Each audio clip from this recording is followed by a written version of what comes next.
Et on vous propose maintenant un voyage historique dans le monde de l'enfance. Oui, grâce à une collection exceptionnelle de dessins d'enfants entreposés à Zurich, 50 000 dessins issus des concours Pestalozzi, très prisés à une certaine époque, font l'objet de recherches scientifiques. À travers les yeux des enfants, c'est l'histoire de la Suisse et son évolution qui est ainsi mise à jour. Sandra Jamais.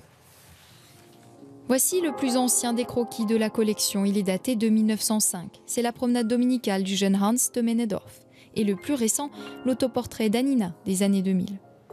Dans ces sous-sols de la banlieue zurichoise, des milliers de dessins, des centaines de caisses. Des trésors de créativité et d'observation, toute l'évolution de la société suisse, autant de témoignages de notre histoire. Du traîneau à la limousine, de la famille traditionnelle à la famille recomposée. Les enfants choisissaient aussi des événements qui les marquaient et qu'ils tentaient d'exprimer par le dessin. Par exemple, celui-ci montre des réfugiés passant la frontière pendant la guerre.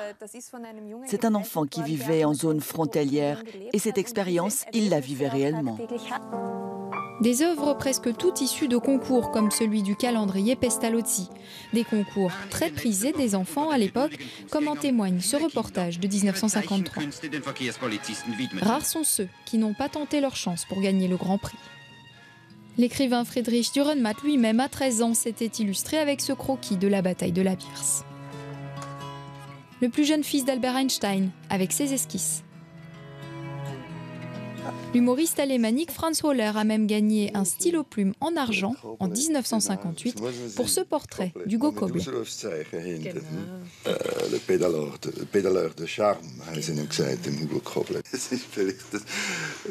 C'était en quelque sorte un portrait un peu idéalisé de moi-même, la figure du soliste qui avance seul dans la vie. Le projet de recherche ne fait que commencer. Sur les 50 000 dessins, il en reste encore des milliers à répertorier. Autant de mondes perdus et de souvenirs d'un autre temps à redécouvrir.